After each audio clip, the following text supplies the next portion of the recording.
U utorak 4. marta 2014. godine u Njujorku održana je promocija knjige The Bosnia List autora Kenana Trebincevića u saradnji sa koautorom Susan Shapiro. Ova fascinantna priča govori o ratnim iskustvima 12-godišnjeg dječaka iz Brčkog, njegovom bijegu u Ameriku i njegovim suočavanjem sa neriješenim posttraumama iz rata 20 godina kasnije kada prvi put putuje nazad u rodni grad. Knjiga The Bosnia List je tek izašla na američko tržište i u startu doživjela veliki uspjeh. Pojavila se na svim glavnim kanalima i dobila pozitivne kritike velikih medijskih kuća kao što su New York Times, Wall Street Journal, BBC i Oprah Show. Autor Kenan Trebincevic je u razgovoru za bosansko-američku televiziju naglasio da je pisanje ove knjige za njega bila jedna vrsta terapije i osvete za svoj narod. Pišući ovu knjigu bio sam u mogućnosti preokrenuti najgore u najbolje iskustvo svog života, rekao je Kenan. Kao prvo čestitam ti u ime bosansko-američke televizije na velikom uspjehu. Tvoja knjiga The Bosnia List je dobila vrlo pozitivne kritike na američkom tržištu. Kao prvo reci nam kako si došao na ideju da počneš pisati ovu knjigu.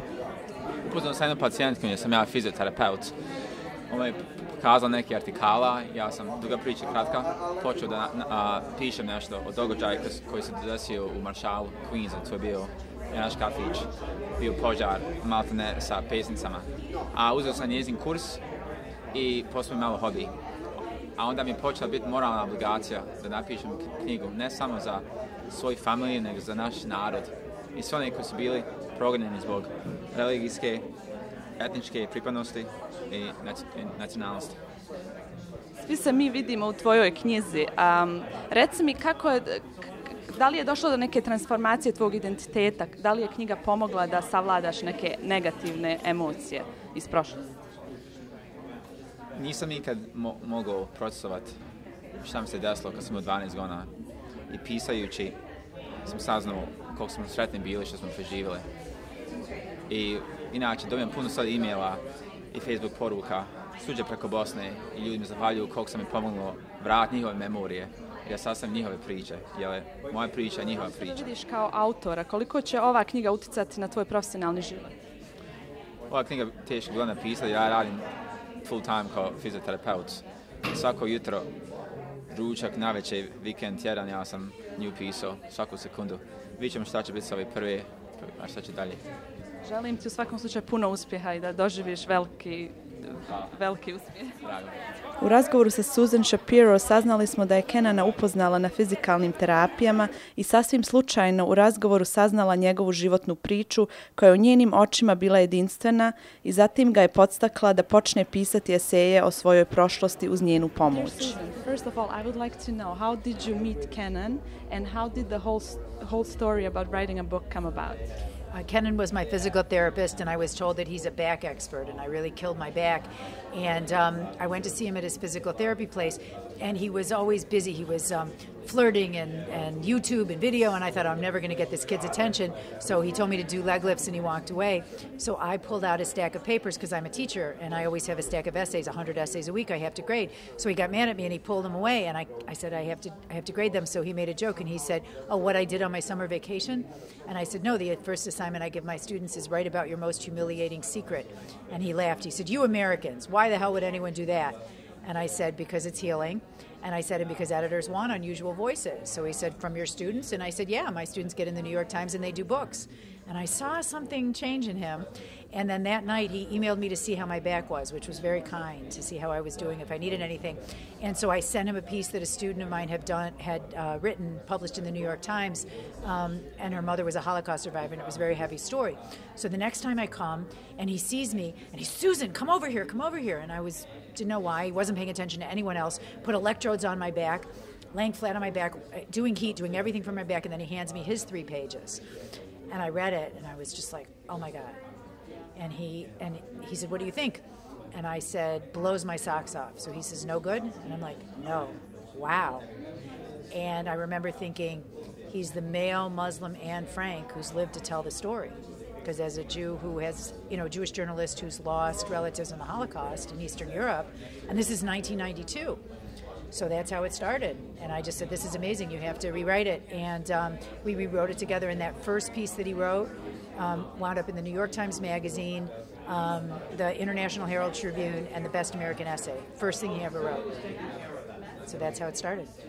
Do you think that writing this book helped him overcome the healing of post-war trauma? I absolutely know that it did.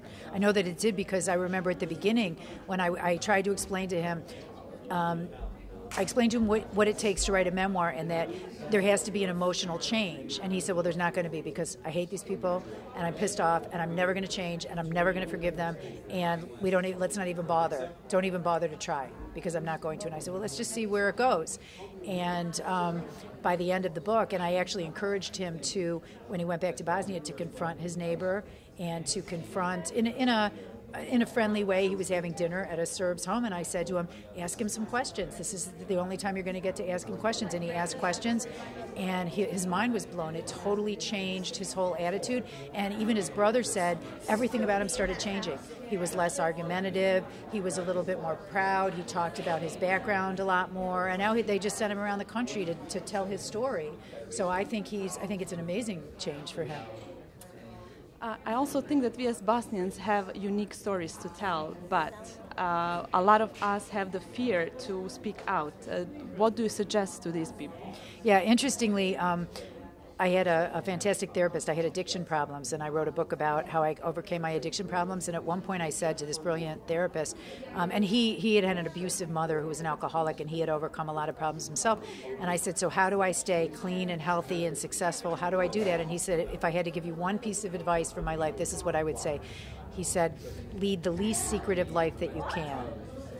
And that really gave me permission to open up and talk about some of my problems. And I was sort of embarrassed because I had bad relationship problems and bad addiction problems. And the minute I opened up about them, not only did I feel better, I was publishing, I got a lot of book deals, I became more successful, and people would write me letters and tell me they appreciated my honesty.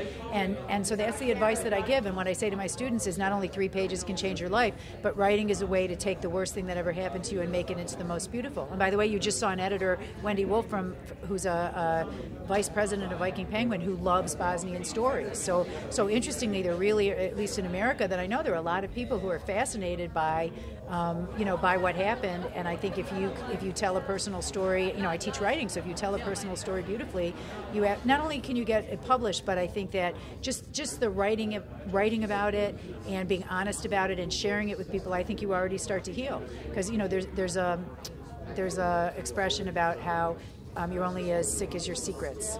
When you keep it secret and when you keep it bottled up, I think it's worse. And I think the more you open up and talk about it, the more healing can happen. You had so many promotions throughout the United States, and many more are coming. What can you tell us in terms of reviews so far? So far, the best review was from Oprah magazine, who called it powerful and poignant and made it their book of the week. So that was very exciting. That felt very... we felt understood.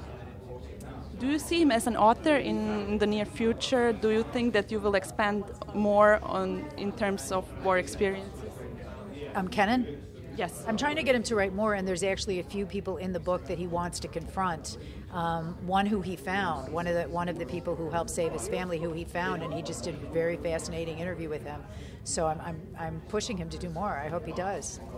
I wish you a lot of success and thank you very much for your time. Thank you so much. Ko-autor Susan Shapiro je inače autor 8 knjiga i profesor na New School i New York University univerzitetu. Na kraju napominjemo da je odziv u Barnes & Noble na Manhattanu bio veliki i da knjigu The Bosnia List možete kupiti na Amazon.com i u svim većim knjižarama.